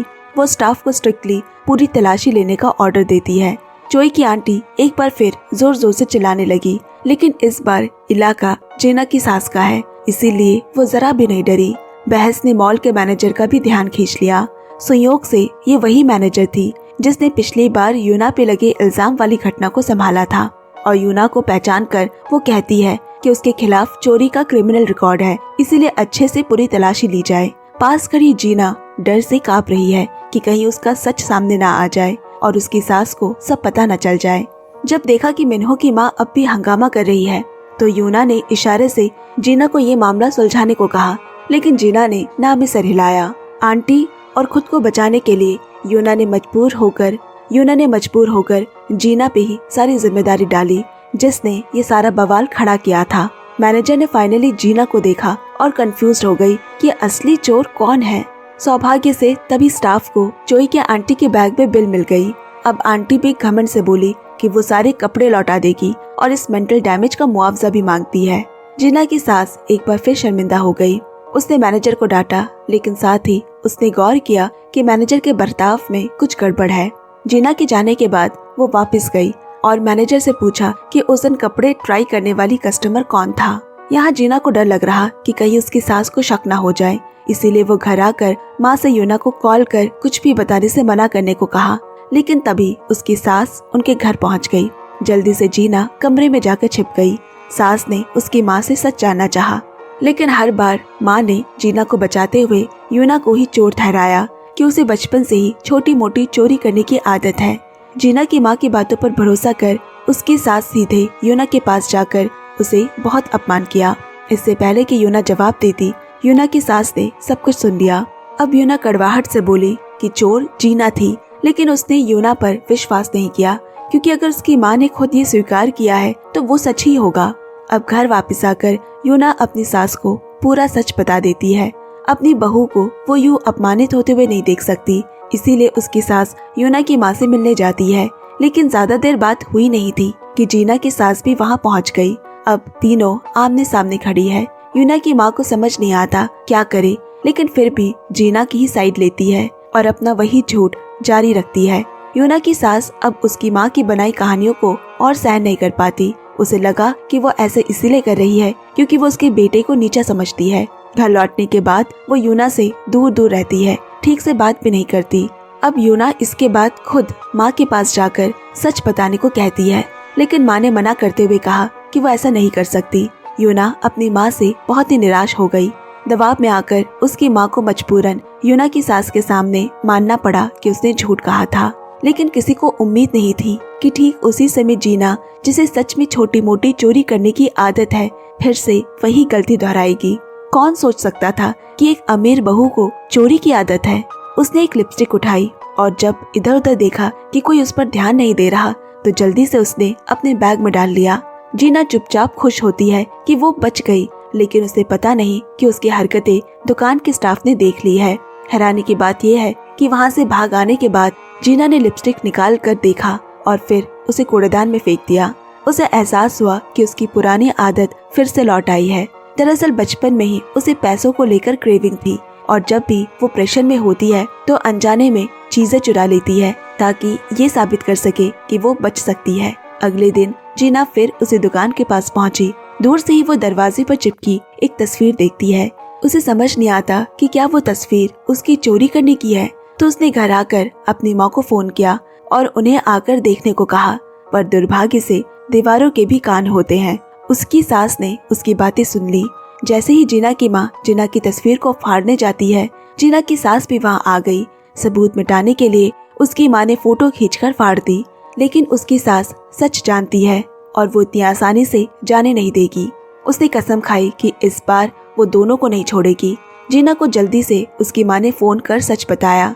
सास के गुस्से को अकेला सामने ना करना पड़े, इस डर से उसने दरवाजा बंद कर लिया और उम्मीद में थी कि मिन्हो आकर उसे बचा लेगा। लेकिन सास एक्स्ट्रा चाबी से दरवाजा खोल लेती है और कांपती हुई जीना को बाहर खींच ले आई। तब तक मिन्हो भी वहाँ पहुँच गया। सास सबके सामने उससे तुरंत घर छोड़ने को कहती है। उसकी अलमारी खोलकर पूछती है कि क्या ये सारी चीजें भी चोरी की है। उसे यकीन नहीं हो रहा कि उसकी बहू ऐसी है। जीना की माँ तब भी सारा दोष यूना पर डालने की कोशिश कर रही है, लेकिन जीना की सास ने यूना को भी बुला लिया ताकि सच सबके सामने आए। इस बार यूना अपनी माँ और बहन का साथ नहीं देती। वो चाहती है कि जिसने गलती की है वही उसकी जिम्मेदारी ले। जीना घबरा कर वही बेहोश हो गई। सास को लगा कि वो नाटक कर रही है। उसके चेहरे पर वो पानी छिड़कती है। इतने समय से चुप जीना के ससुर भी अब और सहन नहीं कर पाते। उन्होंने फैसला किया कि दोनों का तलाक होना चाहिए। जीना की माँ घबरा कर रोते हुए घुटनों के बल बैठ गई और सारी सच्चाई बताई कि जीना जन्म से ही कमजोर थी और बचपन से बहुत सेंसिटिव भी। टीनेजर में पहुंचते ही उसमें चोरी करने की आदत शुरू हो गई, लेकिन अब जीना के ससुराल वालों में उसकी बात सुनने का धैर्य नहीं बचा था। यहाँ दूसरी तरफ अचानक हमेशा सास की बात मानने वाली जीना भी विरोध करती है कि तलाक उसका और उसके पति का मामला है, किसी और को इसमें दखल देने का हक नहीं है। तलाक के कागजों को देखकर भी जीना बिल्कुल नहीं डगमगाती। उसकी सास गुस्से में उसे थप्पड़ मारने गई, लेकिन जीना ने उनका हाथ पकड़ लिया। बहस के बाद उसने मिन्हो को घर आने को कहा। मिन्हो तलाक के कागज फाड़ देता है और जोर देकर कहा कि वो तलाक नहीं देगा। भले ही उसका पति उसके साथ खड़ा है, लेकिन जीना अब अपनी सास के साथ नहीं रहना चाहती। वो अपने मायके लौट आई। अगले दिन जीना की सास भी लोगों को बुलाकर जीना का सारा सामान उसके मायके भिजवा देती है ताकि ये मैटर हमेशा के लिए यही खत्म हो जाए। इसके बाद जीना अपनी सास से मिलने गई और कहा कि वो तलाक के लिए तैयार है, लेकिन शर्त ये है कि मुआवजे के तौर पर वो पैतृक घर उसके नाम कर दिया जाए। फिर उसने उन सभी चीजों की लिस्ट भी दी जो उसकी सास ने की थी और जिनसे उसे मानसिक दबाव महसूस हुआ था। गुस्से में उसकी सास उसे जमीन पर धक्का दे देती है और उस पर सामान फेंकने लगी। मिन्हो ने जीना को संभाला और उसके साथ ही घर छोड़ने का फैसला किया। जीना ने माँ को फोन कर बताया कि वो और मिन्हो अब उन्हीं के घर में रहेंगे। अब यहाँ उसकी माँ एक तरफा फैसला लेकर यूना का कमरा मिन्हो के ऑफिस में बदल देती है। अपना सामान हटते हुए देख यूना को बहुत अजीब और बुरा लगता है। इसका मतलब ये है कि अब इस घर में उसके लिए कोई जगह नहीं बची। वो समझौता करना चाहती है लेकिन ये भी नहीं चाहती कि जीना को ही सारा फायदा मिले। वो भी वापस जाकर जीना से कहती है घर में रखा टीवी, वॉशिंग मशीन और बाकी सारे सामान सब उसी के खरीदे हुए हैं। वो उन्हें अपने साथ नहीं ले जाएगी, लेकिन वो ये भी नहीं चाहती कि वो लोग उनका इस्तेमाल करे, इसीलिए वो सब कुछ फेंक देगी। अब शाम को यूना अकेली बैठी है और अपनी माँ की बातों को याद करती है। तुम भी कभी वापस मत आना। बचपन से ही उसकी माँ हमेशा जीना को तवज्जो देती आई है, लेकिन यूना ऐसी इंसान नहीं बनना चाहती जिसका अपने मायके लौटने का कोई रास्ता ही ना हो। शायद इस कड़वाहट को सिर्फ वही समझती है। अब यहाँ खाना खाने के बाद ससुर ने मिन्हो को दुकान में मदद करने के लिए बुलाया, लेकिन हैरानी की बात है कि उसके साथ साथ चोई भी वहाँ आता है। दोनों शुरू से ही एक दूसरे को पसंद नहीं करते थे, लेकिन ससुर के सामने उन्होंने खुद को रोक रखा था। बाहर से सब कुछ शांत लग रहा है, लेकिन अंदर ही अंदर तनाव बना रहता है। अब ससुर डिलीवरी के काम से बाहर जाने वाले होते हैं, लेकिन तभी दोनों ही एक दूसरे से आगे निकलने की कोशिश करने लगे। वो खुद डिलीवरी करेंगे। मिन्हो तेज निकला और मोटरसाइकिल लेकर पहले ही आगे बढ़ गया, जबकि चोई को पैदल ही जाना पड़ा। रास्ते में मिन्हो एक कपल को झगड़ते हुए देखता है। महिला के चेहरे पर चोट लगा है। मिन्हो ने जाकर पूछा क्या हुआ, तो महिला उसे मदद की गुहार लगाती है। तभी वो आदमी उसे फिर से मारने लगा। मिन्हो ने तुरंत उस आदमी को मुक्के से जमीन पर गिरा दिया। जब मिन्हो महिला से पुलिस बुलाने को कहता है तो वो आदमी पीछे से पत्थर उठाकर उस पर हमला करने की कोशिश की, पर ठीक वक्त पर चोई ये सब देख उस आदमी को रोक लेता है। इसके बाद पुलिस सबको पूछताछ के लिए थाने ले गई, लेकिन वहाँ डर से महिला ने ये कहा कि वो दोनों कपल है और बस मजाक कर रहे थे। मिन्हो और चोई दोनों को बहुत गुस्सा आता है, लेकिन क्या ही कर सकते थे। अब उन्हें जेल से बाहर निकलने का इंतजार करना पड़ेगा और आगे क्या करे इस पर वो सोचते हैं। अगले दिन चोई को तो रिहा कर दिया गया, लेकिन मिन्हो अब भी हिरासत में है। बाहर निकलने के बाद चोई उस महिला से मिलकर उसे सच बताने को कहता है, लेकिन वो अब भी डरी हुई है और हिचकिचा रही होती है। पर चोई ने भी हार नहीं मानी। बहुत देर समझाने बुझाने के बाद महिला दोबारा सोचने के लिए तैयार हो जाती है। फिर चोई ने थाने जाकर मिन्हो को ये खबर दी और उसे सलाह दी कि वो महिला के साथ सुलह करने की कोशिश करे, लेकिन मिन्हो का मानना है कि उसने सही बात का बचाव किया है और वो उस आदमी को आसानी से जाने नहीं देना चाहता। उसने चोई से इस मामले में दखल ना देने को कहा। जब चोई वहाँ से जाने लगा तभी मिन्हो के बाबा वहाँ आ पहुँचे और उन्हें लगा कि चोई ने मिन्हो को फंसाया है। उन्होंने बिना कुछ कहे चोई को थप्पड़ लगा दिया। मिन्हो गलतफहमी को आगे और बढ़ने नहीं देना चाहता, इसीलिए वो उन्हें रोकता है, लेकिन चोई बिना कुछ कहे वहाँ से चला गया। अब इधर वो महिला भी बहुत सोचने के बाद आखिर में थाने जाकर गवाही देती है, जिसके बाद मिन्हो बेगुनाह साबित हो गया। वो चोई को शुक्रिया और अपने बाबा की ओर से माफी मांगना चाहता है, लेकिन समझ नहीं पाता कि शुरुआत कैसे करे। जब आखिर में चोई का धैर्य टूटने लगा तब मिन्हो बोला, लेकिन चोई चाहता है कि जिसने गलती की है वही खुद माफी मांगे, किसी और की तरफ से नहीं। हालांकि इस घटना के बाद सब कुछ पूरी तरह से सुलझा नहीं है, फिर भी दोनों के बीच का रिश्ता धीरे धीरे बेहतर होने लगता है। शायद दोनों परिवारों के बीच चली आ रही 3 पीढ़ियों की दुश्मनी को सुलझाना अब सिर्फ समय की बात है। यहाँ इधर अपनी माँ के पक्षपात के कारण यूना को इतनी गहरी चोट पहुँची कि उसने अपने परिवार से संपर्क ही तोड़ दिया। रिश्ते सुधारने के लिए उसकी माँ यूना को घर खाने पर बुलाती है, लेकिन जीना के भड़काने से फिर से टकराव बढ़ गया।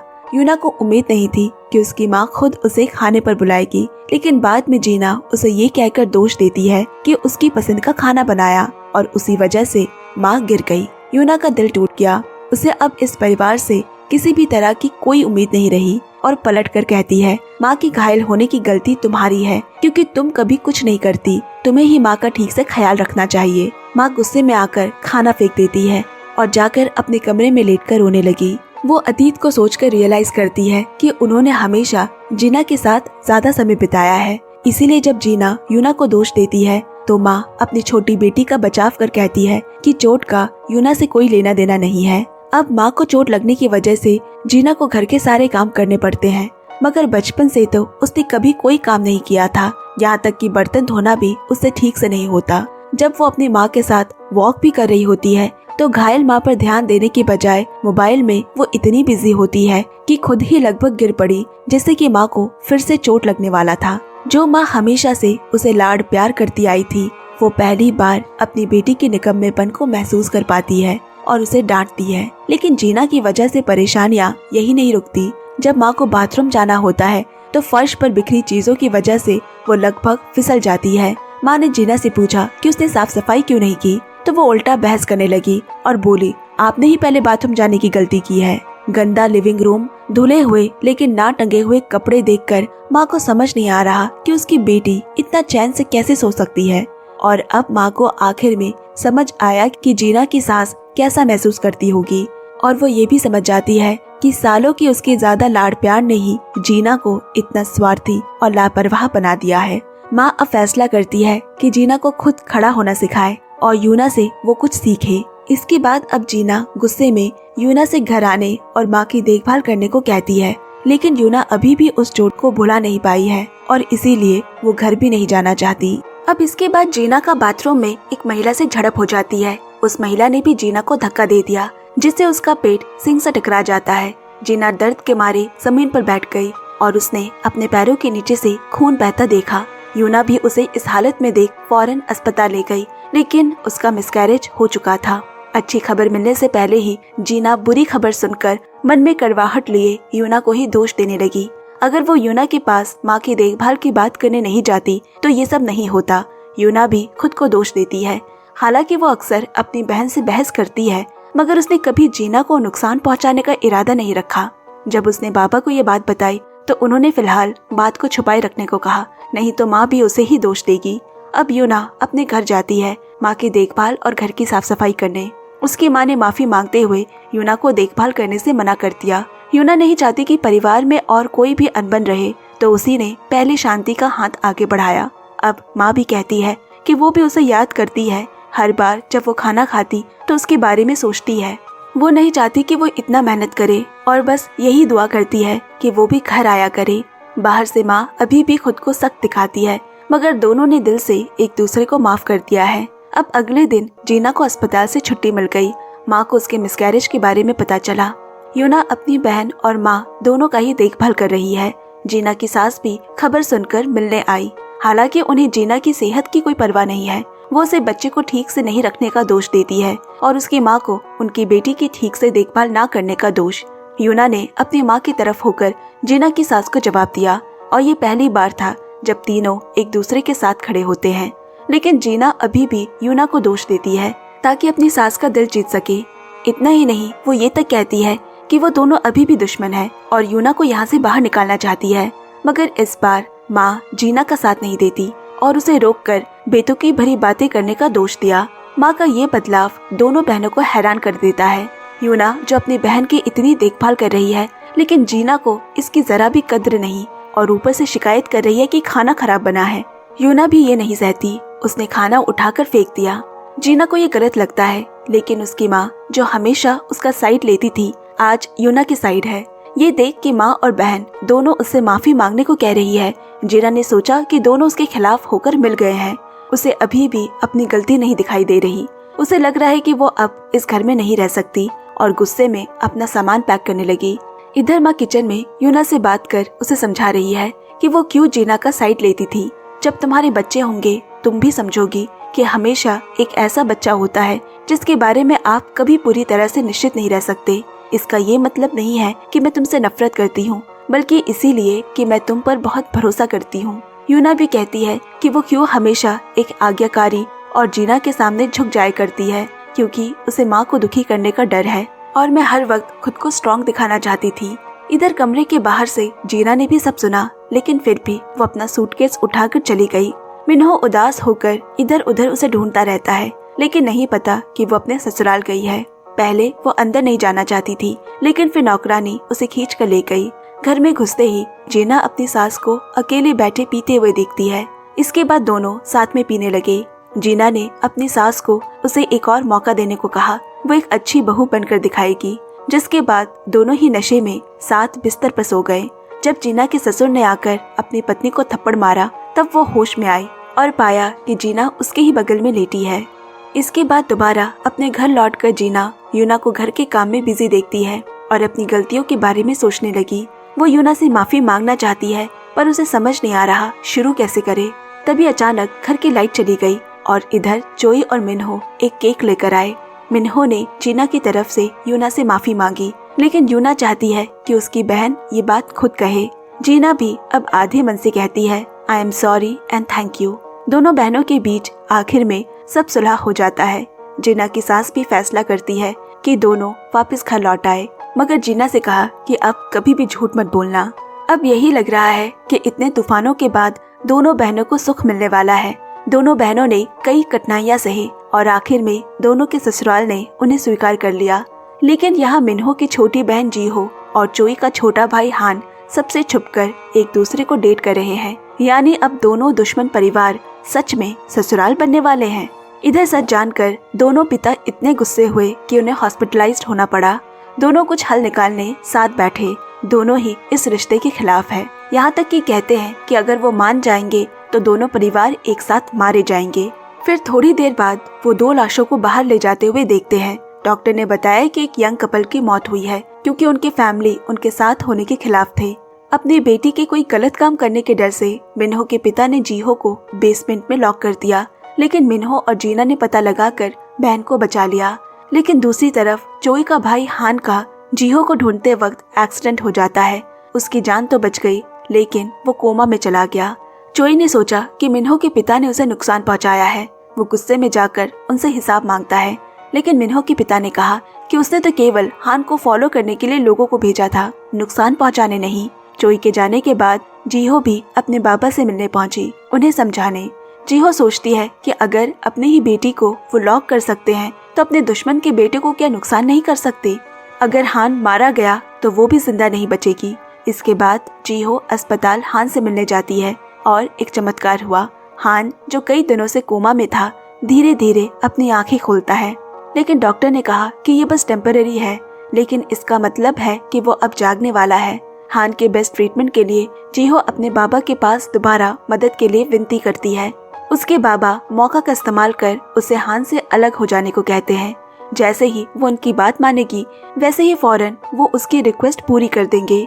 वो जिसे प्यार करती है वो इंसान स्वस्थ जीवन जी सके, यही चाहकर जीहो टूटे दिल से सहमत हो गई।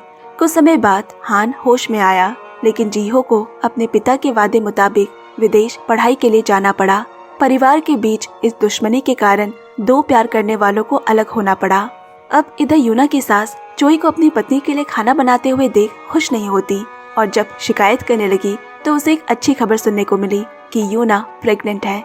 ये सुनते ही उनका रवैया पूरी तरह बदल गया और वो यूना का हालचाल पूछने लगी। दरअसल हान को लेकर पूरा परिवार चिंता में था, इसीलिए वो सही समय का इंतजार कर रहे थे। अब यूना ने सबको ये खुशखबरी दी। यहाँ दूसरी ओर संयोग से खाने के दौरान जीना को भी उल्टी जैसा महसूस हुआ और उसे भी खुशी खुशी चेकअप कराने ले गए। घर लौटकर दोनों बहनों ने ही अपनी खुशखबरी को शेयर किया। फिर यूना दादी के उस सपने का जिक्र करती है जिसमें उन्होंने कार्प मछली देखी थी, जिसे जुड़वा बच्चों का संकेत माना जाता है। जीना भी पीछे नहीं रहना चाहती और मजाक में बोली कि वो यूना से वो सपना खरीदना चाहती है। और फिर उसने पूछा अगर जुड़वा बच्चे हुए और वो उनके ही तरह दिन भर लड़ते रहे तो क्या होगा। इस बात पर बहस करने के बाद दोनों आने वाली जनरेशन को लेकर थोड़ा चिंता में पड़ गए, क्योंकि अभी दोनों परिवारों का जो रिश्ता है कहीं उनके बच्चे भी वही सेम लेगेसी को ना कंटिन्यू करे, यानी चौथी पीढ़ी के दुश्मन। मगर दोनों परिवारों की किस्मत बदलने वाली अहम कड़ी जीहो जो चुपचाप देश लौट आई है। जीहो के जाने के बाद से हान भी ऐसा हो गया था जैसे उसकी आत्मा खो गई हो, इसीलिए वो मन हल्का करने बाहर जाता है और अनजाने में जीहो से मिल बैठा। दोनों उस समंदर किनारे जाते हैं जहाँ उनकी कई यादें जुड़ी है। हान उसे फूल देकर एक बार फिर अपने दिल की बात कहता है। उन्होंने वादा किया चाहे उनके परिवार कितना भी विरोध करे और कितनी भी मुश्किलें आए वो एक दूसरे का हाथ नहीं छोड़ेंगे। लेकिन जल्द ही उन्हें अपने परिवार के गुस्से का सामना करना पड़ा। अब इधर जीहो की माँ को अपनी बेटी की सूटकेस में नींद की गोलियां और एंटी डिप्रेशन की दवाइयाँ मिलती है। उन्हें पता चला कि उसकी बेटी पर कितना प्रेशर है। उसे जीहो के लिए बुरा महसूस हुआ और इसके बाद उनका दिल भी नरम हो जाता है। वो अपने पति को समझाने की कोशिश करती है, लेकिन वो आग बबूला हो गए और दोनों के बीच बहुत बड़ी बहस हो गई। उस रात जब जीहो के बाबा सोने आए तो जीहो की माँ ने उन्हें जमीन पर गिरा दिया। इतना ही नहीं, वो गोल्फ स्टिक उठाकर उन्हें घर से बाहर खदेड़ देती है और फिर अपनी बेटी बहू से कहा कि उनके लिए बिल्कुल भी दरवाजा ना खोले। अब अगले दिन जीहो को बचाने के लिए यूना एक मोटरसाइकिल से टकराकर गिर गई। गिरने के बाद उसे याद आया कि वो प्रेग्नेंट है। डर के मारे वो रोने लगी कि कहीं बच्चों को कुछ ना हो जाए। जीना उसे तुरंत अस्पताल ले आई। शुक्र है बच्चे को कोई नुकसान नहीं पहुंचा। लेकिन जीना रोने लगती है क्योंकि उस खतरनाक समय में भी उसकी छोटी बहन यूना अपनी सेफ्टी की परवाह किए बिना उसकी रक्षा की, जिससे जीना गिल्टी महसूस करती है। अगर यूना का बच्चा मर जाता तो वो एक पापी बन जाती। यूना ने अपनी बहन को संभालते हुए कहा, ज्यादा मत सोचो, तुम्हारा एक बार मिसकैरेज हो चुका है। दोनों ने एक दूसरे को गले लगाया और खूब रोए। उन्हें किसी भी तरह जीहो और हान की मदद करनी होगी ताकि आने वाले बच्चे को इस परिवार के झगड़े का बोझ ना उठाना पड़े। इसीलिए दोनों बहनों ने मिलकर जीहो के पिता को समझाने का तय किया। अब दोनों उनके ऑफिस जाकर प्रोटेस्ट पोस्टर पकड़े खड़ी है। फ्रस्ट्रेटेड होकर जीहो के पिता को घर लौटना पड़ा, लेकिन वहाँ भी उन्हें प्रोटेस्ट पोस्टर दिखते हैं। पूरा परिवार पीले शर्ट पहनकर उनके सामने खड़ा हो गया। हर किसी के शर्ट के पीछे प्रोटेस्ट के नारे लिखे होते हैं। डाइनिंग टेबल पर भी उन्हें बख्शा नहीं गया। सबके हाथों में मोमबत्ती है।